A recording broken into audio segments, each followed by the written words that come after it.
We recorded the following on Thursday, May 28th, 2015. Enjoy this conversation with Simon Parkes, a wise, down-to-earth, and very practical galactic gentleman.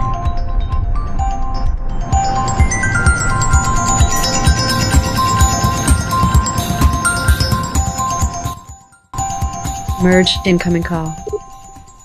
Hello. Hi. Hello, Simon. Apologies for lateness. I just had somebody with a bit of a demonic possession, and I couldn't just leave it straight away. No worries. How are you? I'm fine, thank you. Nice to see you.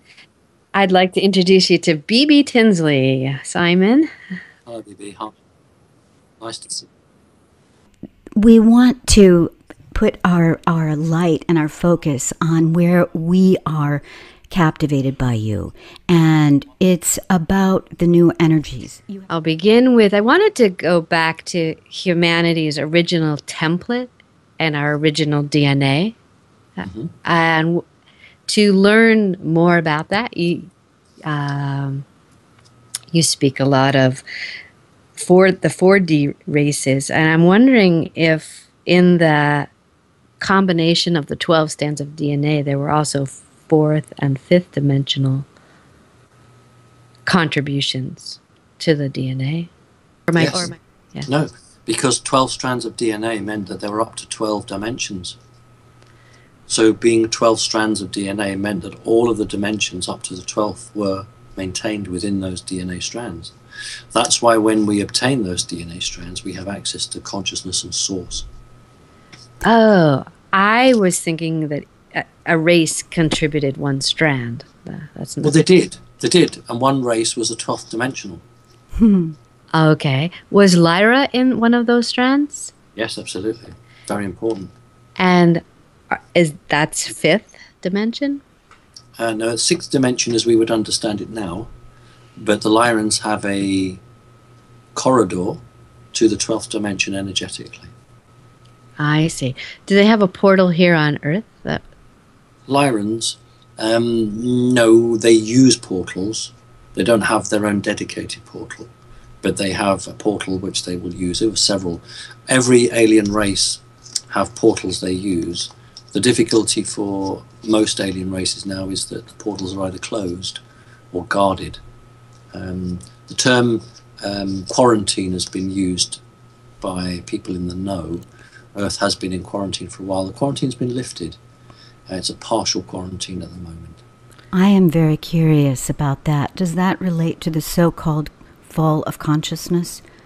Yes. When humanity lost the 12 strands of DNA, in fact, you're actually using the modern term, which I prefer. In the old biblical sense, it was known as the fall of man. But that is exactly what that was. The fall of consciousness. Go ahead, Gary. So, you spoke of the portals, and I wanted to see. I was recently at the Hill of Tara, and I thought I was going to connect innerward to the inner Earth, and Syria. I got a very clear message from the Syrian portal. I felt like that it could be turned on at some point, and I'm wondering. I was looking for, can these portals be turned back on as our DNA? Do we need to connect our DNA before we can turn these portals back on? Or yes, some are code locked, and only when a certain individual, not just a person, but a certain individual is at the right place at the right time, then that portal will open. It might be pertinent, as it's just done the rounds, as the film The Hobbit. And The Hobbit has had a number of elements which I've gone public with, which have shown that the creators of the artwork certainly understand the magic. But if we go back to J.R.R. Tolkien, who wrote The Hobbit, of course he wrote that before he wrote Lord of the Rings. There is one story when the dwarves and Bilbo are trying to find the door into the cave. They have to stand at the right place, at the right time, with the right person. And the right person, of course, is Bilbo. And in the story, J.R. Tolkien says that there is a key, and there's a physical key which that they have. So here we have a portal which can only open when the right person is there at the right time, the proportioned time. And so it is with a number of portals, that the right individual carrying the right DNA coding can open the portal if he or she is there at the right time. So yes is the answer. Yeah. Does sound also increase the energy of these portals?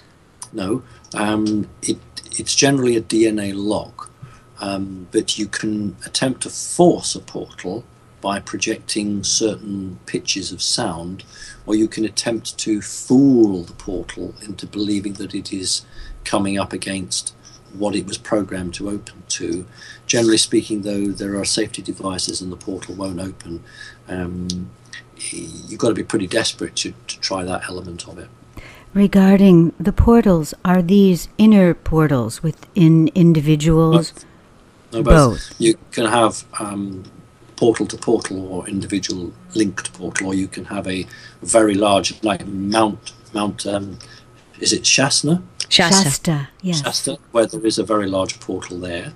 And several places over the planet where there are portals. Some of them are just local in the sense that they travel just a few hundred miles or 1,000 miles. Some are very, very long-ranging indeed. It's just amazing. I myself experienced this sense of magical awakening like I felt when I was 4 years old and they were reading stories to me. That's a whole other thing. Well, maybe I will mention to Simon that since I have been watching your videos, as I mentioned earlier, these lights have been going off, and I've been having a lot of memories surfacing from being a baby and being very little, but I can go into that at another time. But this is the time.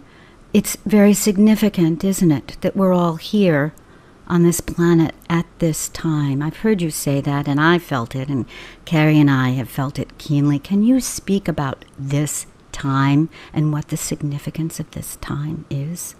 People on the planet divide into two groups: those who are there to observe, the watchers, but not in the technical sense as understood by alien researchers, and those who are the actors, those who are taking place on the stage and are making things happen, either for good or for ill. So you are either here to observe or you are here to do. The time is full circle now. Those of us who were here at the beginning are here at the end. And my words shouldn't be taken as the end of the world, but the end of a time frame and the beginning of another. So we are talking about a period of time where humanity has been held in slavery, and it is now on the verge of breaking out of that slavery and moving across to the next phase of its creation or the next phase of its evolution.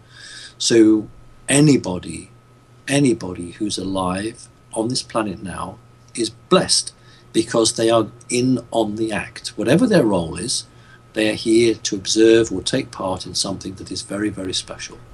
And nobody came here for a holiday. Everybody came for a reason. God, you wouldn't come to this planet for a holiday. No. Maybe in a few years you might. So it's a very, very, very, if I use the word magical, I don't mean it in the dark sense. It's a very magical time. And it's a very exciting time. And I've always said that humanity will come out the other end, but what I don't know is in what condition it will come out the other end. I don't know how much damage we are going to take as a species before we come out the other end. That is the unknown quantity. We just don't know. So it's up to folks to step up to the plate, those who have an awareness. Would you say that it's a gathering momentum of positive energies? Yeah, so it is actually up to 3/4 of the people in positions of responsibility to decide which side of the fence they're on. Mm-hmm. You know, if you haven't been involved in mass murder, then you can be forgiven. And these people who hold positions of responsibility need to check their own consciousness and say, right, well, I've had enough of this and I'm going to detach myself from those people at the very top. So that needs to happen. It needs to be the ordinary policemen, women and soldiers on the street. What is their position in the coming 2 years? Where do their loyalties lie? Where's their consciousness? And then you've got the ordinary members of the public. What will they choose? What will be their decision when the great deception is unveiled? What will those humans choose? Will they want more of the same, but with just a different label on it? Or will they want a completely new paradigm? And again, that is not known. Will the DNA activation be able to be self-directed, or is just it's a code? Yes, it's a predestined code that activates, and no life force, physical life force, has been able to decode it correctly or crack it. That's why humans are of such great interest to off-world entities, because we call it the genome, the coding, the tumbler lock. That is a code that is beyond the understanding of most life forms, and as a result of that, it is all pre-programmed. You don't have to boost it.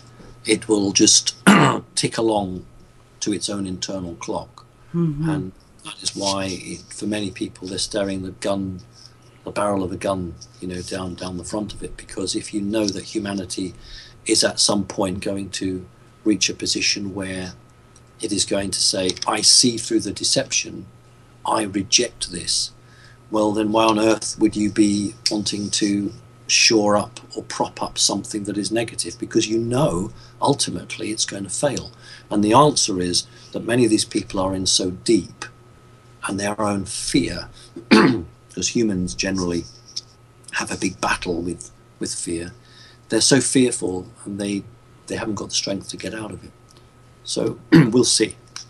How can we impact that energy of fear? Can we impact that energy of fear? Well, yes. It's basically getting people to talk about the topic, because while the subject is hidden in taboo, then there's no debate, and people are isolated. Now, when you break the subject open and you go public, or you hold debates and you have question and answers, then the people who know the truth but have believed themselves to be islands surrounded by a sea suddenly find that there is a debate out there, and there is a widespread belief in the subject. So it's easier for people in positions of authority then to move towards the more central ground. So that's from the elite point of view. Now, from the human point of view, many people are seeking the truth. Many people know the established media are not giving them the truth. So they're trapped in the establishment because they have to earn a salary. That's how the system controls people, through wages. But they're still seeking the truth. So the more truth they get, the more likely they are to begin to question why they get up every morning, why they work for somebody who earns 50, 60, 70 times what they earn and doesn't do half the work they do.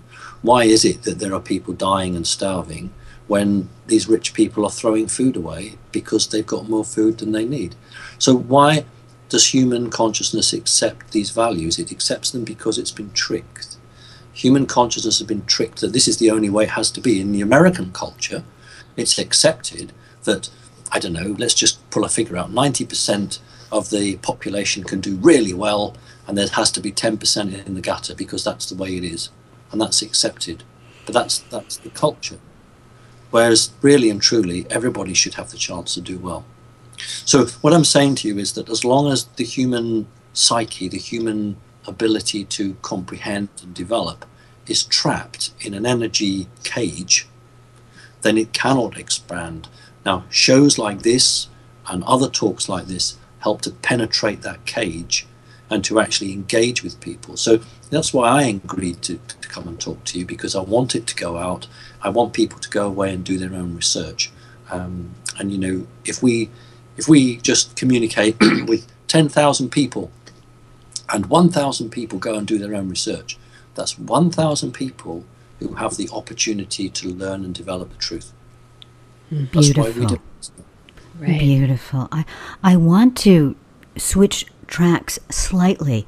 I am fascinated by your triadic soul parts if you will. Okay. It's just fascinating. And I've heard you speak at some length about the mantid connection and the reptilian connection, which I prefer to call the dragon connection.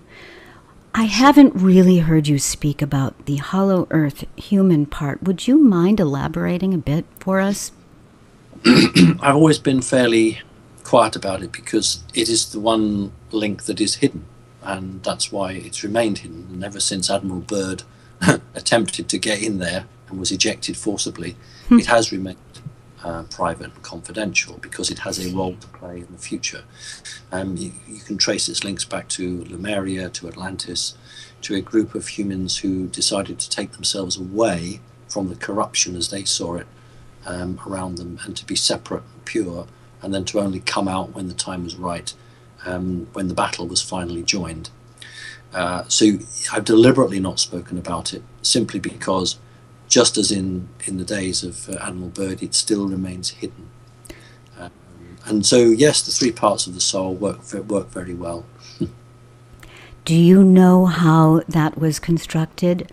Who, what constructed that three perfectly balanced Yes. structure? I've always said that humans were not created by aliens. As much as one particular faction would like us to believe that was the case, that isn't. Humanity has been around in the multiverse for a very, very long time. But the human form that we have today is relatively new. I never accepted for 1 minute the Darwinian theory of evolution for humans. I accept it for animals, no problem at all. But for human evolution, I'm sorry, it just doesn't fit. It's not enough time frame to develop the complex creatures that we on this planet are. So it always was clear to me that something had happened, that some form of enhancement or development has taken place, probably on many accounts. And so, as far as I'm concerned, somewhere between 220 and 250,000 years ago, the predominant Stone Age person on this planet would be referred to as Neanderthal. Around that period, people tend to think of Neanderthals as perhaps within 100,000 years. That's not actually true. The stone technology, the stone tools they make, show that they have gone back to about 300,000 years ago. Around about 220, between 220 and 250, when humans were technologically useless but spiritually absolutely wonderful, they were altered and changed, and the 10 strands of DNA were removed from them. But because you see of multiverse or universal law, or perhaps better, the law of source, it is illegal with great consequences to destroy or kill DNA. You cannot do it. So what happened was that it was placed what I call out of phase, so neither in the third dimension or the fourth dimension, just out of phase around every human. So there is an arc around every human, and humans understand that as their higher self. So your higher self is your 10 strands of disarticulated energetic DNA that hang over your body. DNA is a memory. You can actually recall memory if you can link in. And many people think they are accessing the Akashic records. They're not. They're actually accessing their DNA memory. And so it is this that is trying to regain into the body. So it is doing what it's always supposed to do, get back into the body. And some people are better at it than others. And so people are at different speeds of integrating their DNA. Were you trained to, in that model, to work with that DNA connection with the soul, turning it back on? I'm not sure the right wording here. And is there helpful tools that you know of to? No. That is something that I don't have. I'm not activating 10 strands of DNA. I'm probably at 8. Mm-hmm. So That's impressive. Do you know how to figure that out in your body? It's not impressive, because if it was impressive, I'd be at 10. So there's obviously I'm not. How to figure out in your body? Well, it does it itself, but there are certain things that you can do to speed up the connectivity. But you have to be careful because if you force the issue, then the energies are such that it can affect you, not physically so much, but energetically. So you can begin to have very poor memory loss. You can have migraines, get dizzy spells.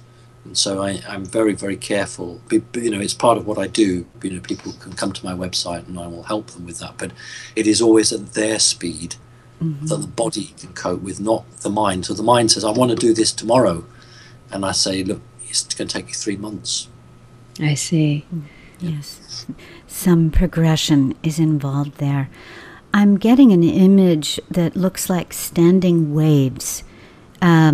I can't recall, there's an actual scientific term for it, but the standing wave technology that is both good and bad that is available today, is this relatable to the energetic strands of the DNA?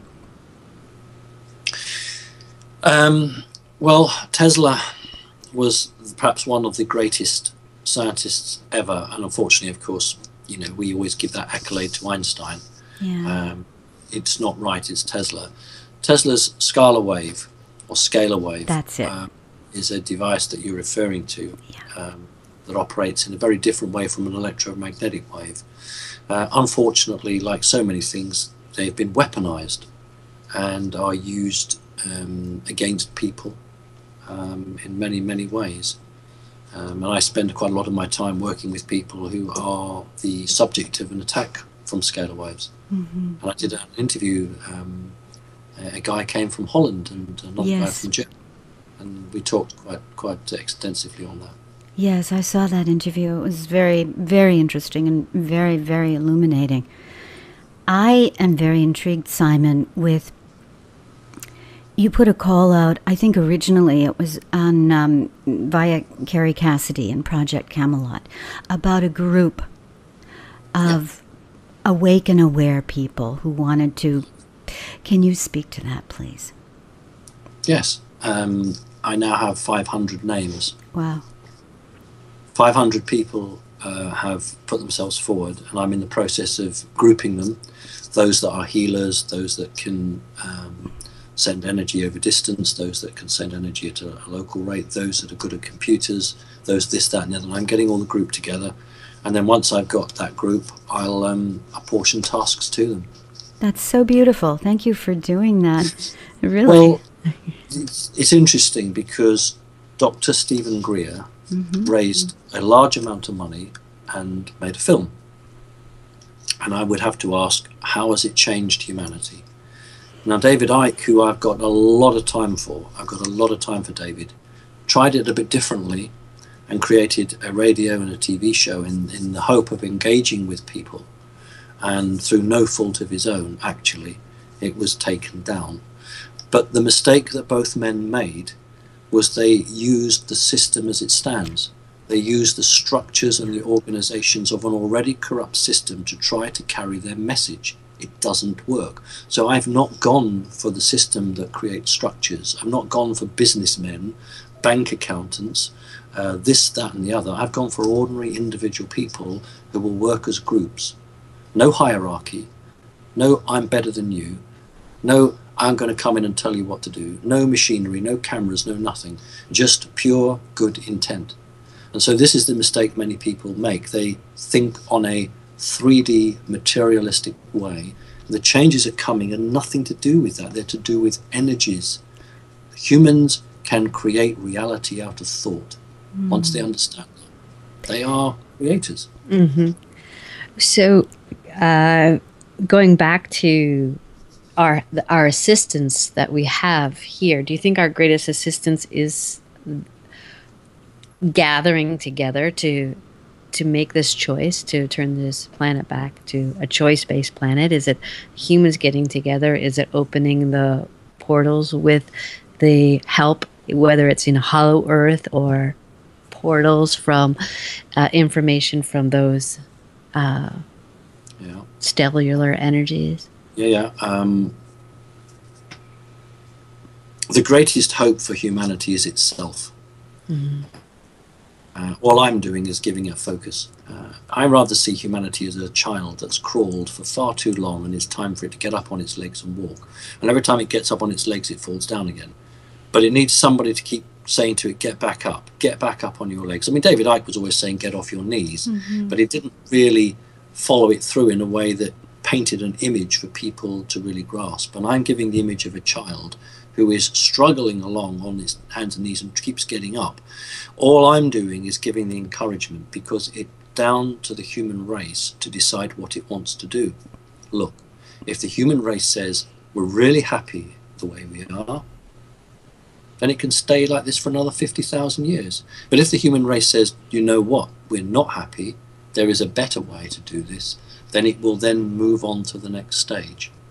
And it is its choice. There is assistance coming from off planet, but that's just to balance the books. There's absolutely no point in somebody coming in and saying, do you know what, sit back, have a rest, I'll do it all for you. And then doing it all for you. And anybody who's listening to this, who's a manager or is a mum at home and says to the child, I'll tidy your room up, or I'll do this, I'll do that, that person has not bought into the process. That person has not, that's my cat. It's your cat. That person has not partaken of the responsibility. And so when that person, the parent, goes out the room, that person thinks, well, I've not been given the tools to understand to do that. So when the problem comes up again, they have to call the parent back in and say, can you put it right for me? How much better it is to say to the individual, you do it, because once you've done it, you will always be able to do it, and you can take ownership of that. Far too often people say, when are the good guys going to come and save us? I'm sorry, this isn't Hollywood. There's no Custer, there's no 7th Cavalry. And I've always said it, the human race is the 7th Cavalry. It's got to do it. Because if it doesn't, frankly, it's not worthy. That's a horrible thing to say, but it's a fact. You're not ready for it. Yet the problem is the time is now. So if you imagine my hand here is the time, if the human race is here, it's behind the time. We've got to get it measured up so that when we hit that finishing line, then we are the right people at the right time at the right place. Because if we're out energetically either way, the next stage won't happen. Well, I, for one, believe that we are all up to the task, and I believe that it takes faith, that sense of love. We haven't spoken about love. It's all about love. And the more I am waking up, the more sense of injustice I feel about these things being hidden. You know, as you were speaking about combating the system from within the system and how it's not working, you remind me of what Alex Collier said a few years ago, of what the Andromedans taught him about holographic thinking, and that we on Earth are in this outmoded, very obsolete mode of hierarchical or pyramidal top-down. And I think you were speaking about Dr. Stephen Greer and David Icke. They were working from that. And it strikes me that the system that you're putting together is that holographic, each circle group of folks all over the globe has the strength of every other point. Each one holds the point of love, the point of strength, and as people awaken, I'm feeling a surge of there are no English words, there are no human words for this feeling, but that's why we're here, Simon. I do want to I want people to know that, listen to what Simon has to tell us. This is the time, and Carrie and I have been saying that since we've been putting out the podcast.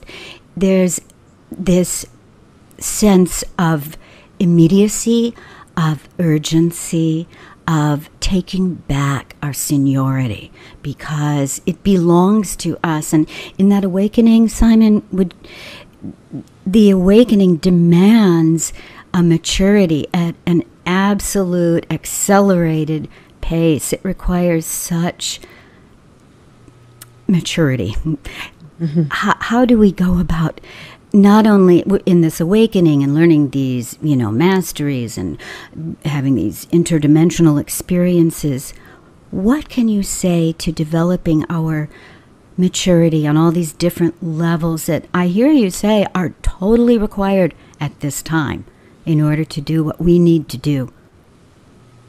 I think it's for the human race to work its own maturities out. Every time there's a false flag, every time something happens, does the human race just shrug its shoulders and say, well, it didn't happen to me, and so they don't care?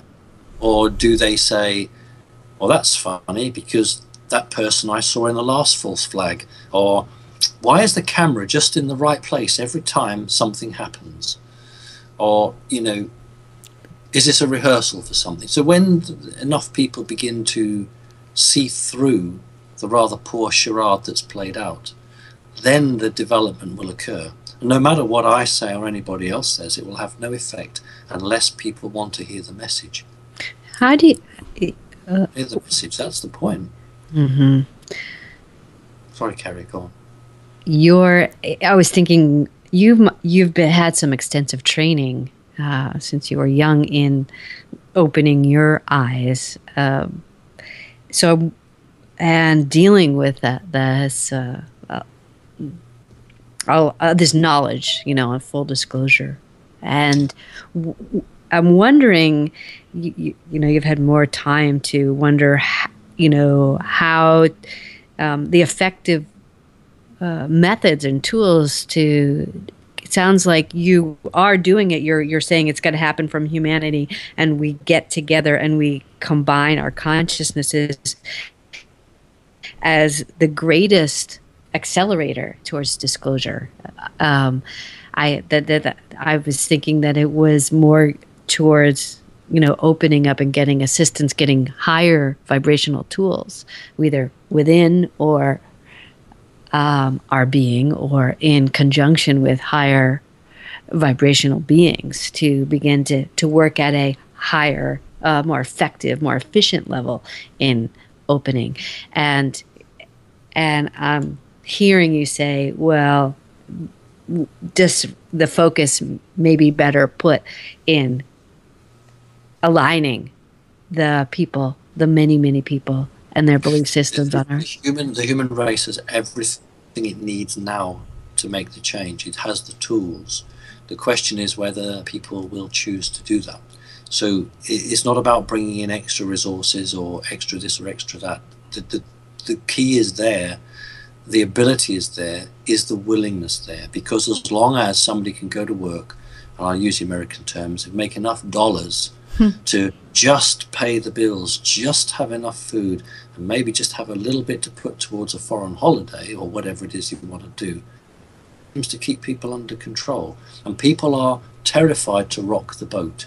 They're terrified that the little they have they're going to lose, and it's all about fear. And that if they actually stood back and look at what they've got very little. I mean, in private circles, the prediction is that the middle class in America will be destroyed in the next 5 years economically. So that's a really big, interesting key, because these are the people who are the ones that go and vote. These are the ones that are quite articulate. These are the ones who've been to university or college, as you guys would say.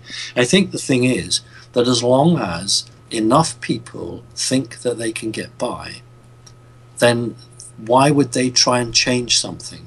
But as soon as something happens to affect them materialistically, they'll suddenly start to question everything. That's how the elite have captured and held prisoner the vast majority of people, because they've just had enough crumbs thrown to them to stop them from rebelling. Think about it. 1% of the planet's population rules 99%. Now, on a off-world law, the math that I've just given you would imply that the 99% are willingly allowing the 1% to rule them. Because otherwise, why do the 99% not eject or throw off the ruling 1%? So there is a very, very strong law that says in such circumstances, others cannot come in and take the action, because the majority of the people want this system. And that's why I struggle to get across to people who want something to happen, and saying, but 99% of the planet are ruled by 1%. So who is right here? I say to people, you don't want them, and you don't want them, and you don't want them, but this is a rarefied atmosphere. This is the awake group. These are the people who know the truth. There is a multitude of people out there who don't want to know the truth, don't care about it, as long as they've got just enough money to buy the bits. And when that changes, that's when the great balance will tip. Mm-hmm. So it's going to be an economic situation that causes humanity to change direction. Sorry. Right. Go ahead. Well, what a paradox this is, because on the one hand, most of humanity is holding the head like the ostrich in the sand. There is this sense of complacency and this sense of no, I don't want to know because everything is fine the way it is. But we've been taught that kind of behavior, and this is the injustice that I was speaking of, that it's such a paradox, and it's so ironic. So can we, those of us who are becoming more aware all the time, who desire not to have our heads in the sand, is there something, I suppose, I guess, let me ask you this, Simon. What I'm hearing you say is that it's for each of us to go inside and access our own authentic selves. And in doing that, simultaneously coming together in groups, right? Is that correct? Okay, I wanted to... Yes, it's about finding like-minded people that share the same outcome. You see, I do on my website, I do what I call soul readings, where I will look at somebody and I will tell them what their star family is. And frankly, it doesn't matter whether you have a reptilian soul or a Palladian soul if you wish the same thing. So we don't judge people by what they are, we judge people by what their intentions are. Mm-hmm. So if your intention is, I want the freedom for the human race, then that's the sort of person that I want to talk to.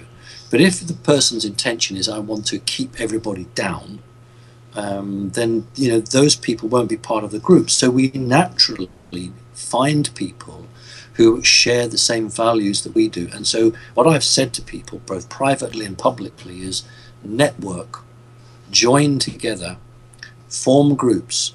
And if you're very lucky, you'll have 2 or 3 people in your locality, maybe 20, 30, 40 in your state, where I know America's a massive country, but maybe once a year people can get together and have a community bonding session.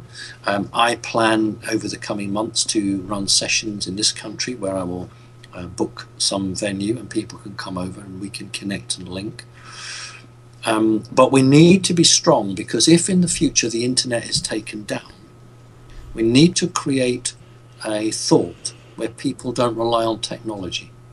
So in other words, if you are totally technologically minded and the internet comes down, you suddenly feel alone, isolated, terrified. You've seen people whose computers don't work. They sit around biting their fingernails.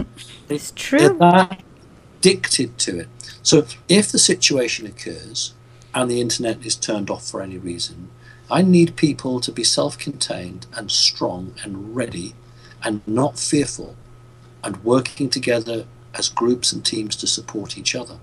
So that's what we need to do. We need to build resilience. And I often refer to the Second World War, because in Great Britain, Germany really quite devastated a number of cities in Britain. But back in those days, very few houses had fridges. Very few houses had indoor toilets in Britain. It was not a very developed country back then.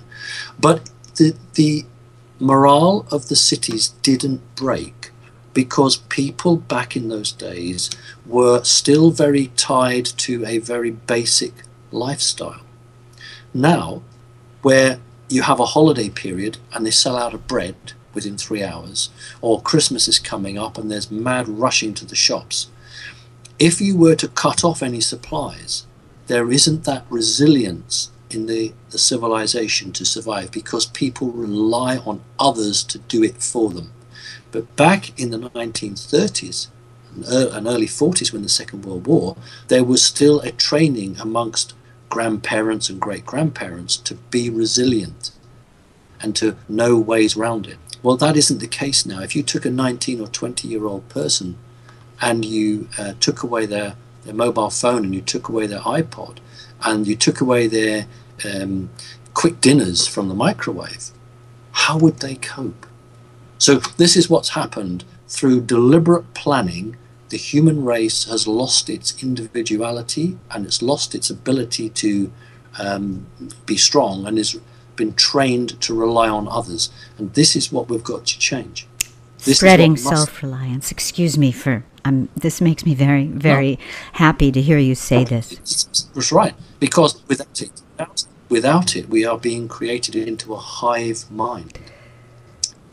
And you take one out and everybody collapses. And what I want to do is to create groups that are standalone, so that if one group is compromised or taken out, it does not impact on the operation of the others. Mm-hmm.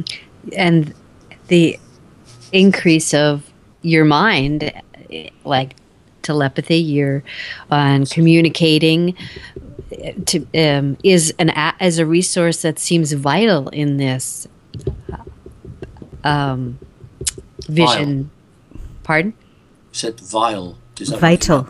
Vital. Yes. You know, a crucial element in going forward and developing this as we are raising our vibration. And I was curious that in ways yours was turned on very early. Am I right? Your ability to read, and I'm wondering at what point. This to me seems very crucial to begin to teach people as we are in those roots and communicate without. Absolutely, that's exactly right. Look, the human race is not yet ready to make a trunk call from New York to London. Two people sitting cross-legged on a carpet. That we're not there yet. We will. But what we can do at some point, absolutely. Yeah, we will. But not at the moment, generally. But what we can do is give people the gifts and the skills to know when they're being lied to. That's a really important psychic ability. You know, being able to read the future is useful, but it's not the reliance for the human race. The human race just needs to know when it's being lied to. That would be great. You imagine a situation where you couldn't lie to anybody. Wow. How that would just change everything. I'm getting that. I am really getting that. You know, that's vibrational alignment. You're talking. You're feeling it in your body. You understand that vibration when that hits you. Is that? Yeah. Yes. I mean, that's it, and it's lowest level. I mean, I never go into somebody's head unless it's a matter of life and death, because that's an invasion of their privacy. But if there was a real serious reason why I would do it, I would do it, and I've done it 3 times. But generally speaking, we would look to train, or I would look to train someone in what I would call passive receiving. In other words, you don't have to actively go into a person's head to know if they're lying. You would detect the vibrational discord that is created by that human, because humans actually aren't designed to lie. Lying was part of a program matrix given to them by the reptilians. So when the human body lies, it's actually a very telltale signature. Now, if you train somebody to be able to detect that, then they've done nothing but just stand there or sit there, and they can pick that up and detect that. So that's what I would train people. This is fundamental, and I'm relating as being an adoptee, where I grew up being lied to, thinking that was the truth, and I recognize, I feel the importance and the significance of being able to ascertain and to discern. If I could walk through life knowing this, what a difference it would make. And imagine you just would be, it would be so transparent, and it would demand this maturity on a completely collective level. This is really amazing and foundational information, and I thank you for that, Simon. Imagine, I think, thank you, it's a pleasure. Imagine, though, that most people don't understand about lying. They don't understand the effect it has. And the best way I will paint a picture, I mean, your listeners are already there, so really I want to be reaching people who are just on the verge of waking up. But imagine I have a class of 30 children, and I take 10 of them and I take them into another room, and I show my 20 children in one class a color chart, and I point to the color green and I say, that color is called green. It's the same color as the grass. Right. I go to my 10 children and I point to the color green and I say, that color is called red. When those children grow up, they have a hell of a time, because they have been told that that color green is called red. And they have been lied to in this model that I've put forward by the educational system. And it's called brainwashing in the very basic and broadest sense, or programming. And that simple diagram that I've given the audience now, you can imagine the subtleties that go on throughout life, not just in the educational system. And so that is how people are trained and programmed. And there's no leash around their neck. It's all programs of the mind. And so what humanity has to do is to be able to say, actually, that's not red, that's green. And nobody told me, I just know that's a fact. So that's where we need to be with the human race, that the human race says, that is fundamentally wrong, I'm not doing it. That's when we get the change. You see, what the system wants is 100,000 people throwing rocks, petrol bombs and stones at a demonstration, because that energy is useful and can be then dealt with in force. What they don't want is what we saw in the days of the hippie movement, the flower power. That was, we nearly toppled a government, because 100,000 people sitting on a busy road junction with no violence, the system cannot cope with that. The system cannot cope with it. Now, I know it's a difficult situation, but in 1979, the Shah, I think it was 79, the Shah of Iran was overthrown. Now that was almost a bloodless revolution, apart from the Air Force. And what they did exactly what they did in America. They started putting flowers down the barrels of the guns. The systems can't control with peaceful demonstrations. That's why you get agents provocateurs who go in and start the trouble, to change the energies. So, you know, if imagine half of the population of America didn't go and fill their cars up with gas on a Monday, by Tuesday, the prices would come down. If half the population of America boycotted a particular shop, that would change. Now, we saw it a little bit with a coffee shop, a coffee company fairly recently last year, where it was actually through social media. They got so much bad publicity that they had to do changes. People don't realize how powerful they are, and the system is fearful that people realize the potential strength they have. Mm-hmm. So this is what we want: non-violent use of change. You know, if there is to be violence, it will be done at the military level. It won't be done on the street level, because that's pointless. And even more and more military people are coming forward because they just cannot go down that path any longer, which I find very exciting. Well, if you look at Jade Helm, the situation there is very interesting, because and I did discuss this on another radio show, so I'm just hoping that it's not going to bore people, because they may have heard it already, but one of the reports that the National Security Council took was that the military was too closely knit with its community, whereas the police are not.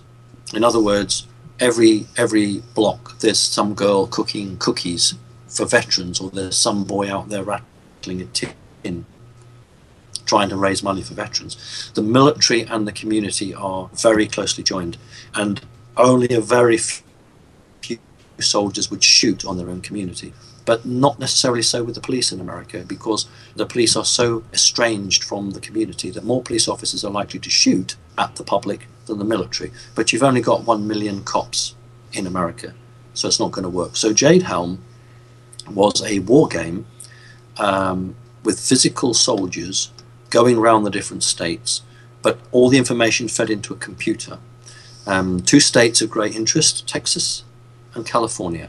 Texas because Texans don't like being pushed around, and the Californians because they're very alternative and they question. So these were 2 states the American system didn't want to lose. So they've been planning out war games. Which states would we lose? Which states can we hold?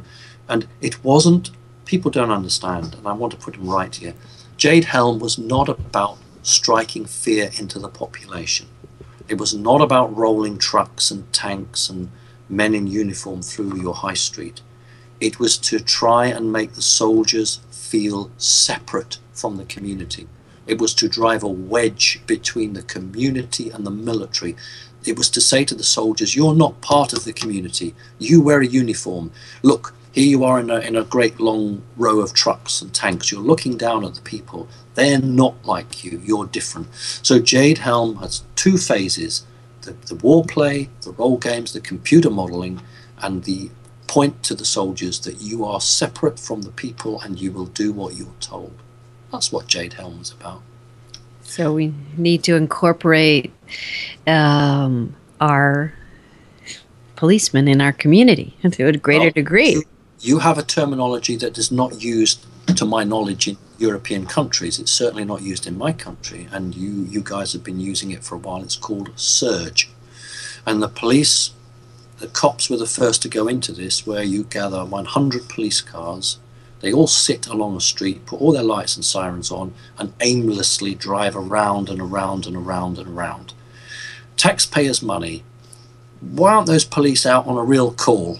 911, someone's been robbed. You've got 100 bloody police cars and police officers sitting there. Who's patrolling the streets? What is the point of that? The point of that is to say, we are the police. And it is, again, it's all part of this us and them. And the sooner the human race, or the people in America, understand what's going on, the quicker this will just unravel itself. You know, it's like often people say, there's going to be this happening, there's going to be that happening, and it never happens. Mm-hmm. And so people say, oh, I'm not going to believe it anymore. You know, you said this was going to happen and it never did. What they don't realize is the very fact that the community was discussing it, it prevented it occurring, because there are a handful of men, they are men, sitting around a table, and they say, we have a plan, this is going to happen on this date, it leaks out, then on the alternative media, it's doing the rounds. We've been caught out. We won't be able to pull the wool over the eyes of the public. We won't be able to hoodwink them. We can't sucker them. So we're going to have to pull the plans. But the general public think, oh, it was just a load of hype. But time and time again, some very serious situations have been saved because people on the alternative media have brought the topic up. It's just worth mentioning. Yes, I'd say so. Gary, you were going to say something? It makes me want to go for the top level and gather momentum for not paying for our military here in America. That's, since I was a young child, it does not make sense. The portion of our work that is going to a military government that does not, that is very basic, great against who I am. And, it's just trying to extrapolate how to do that on a larger level and defund. If we got a lot of people defunding the government, we could perhaps pull them back from all of their invading. I think that isn't going to happen like that, because people at this stage, the human consciousness level is not high enough to do that. But it's going to take a very large happening of some sort, which is going to fundamentally rock the consciousness of America and will make people question everything. It's very, very popular to be anti-government, whichever government it is. Nobody believes what the government says. People still do what they're told. Because they don't know any other alternative. So what's missing is an alternative option and a realization that the system is bankrupt.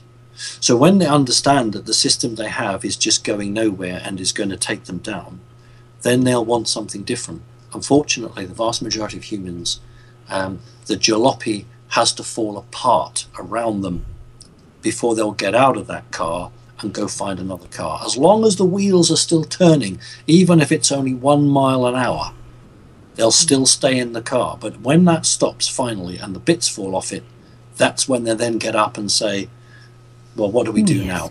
That's what we're waiting for. That's the moment. Exactly. And it will be an economic collapse of some sort, because as long as people have dollars in their wallet or their purses, they will still go about their everyday life. When that happens and they're hit with that, they will then look for an alternative. And so basically, we will always have a minority of people who are awake until the vast majority have it literally in their face like that.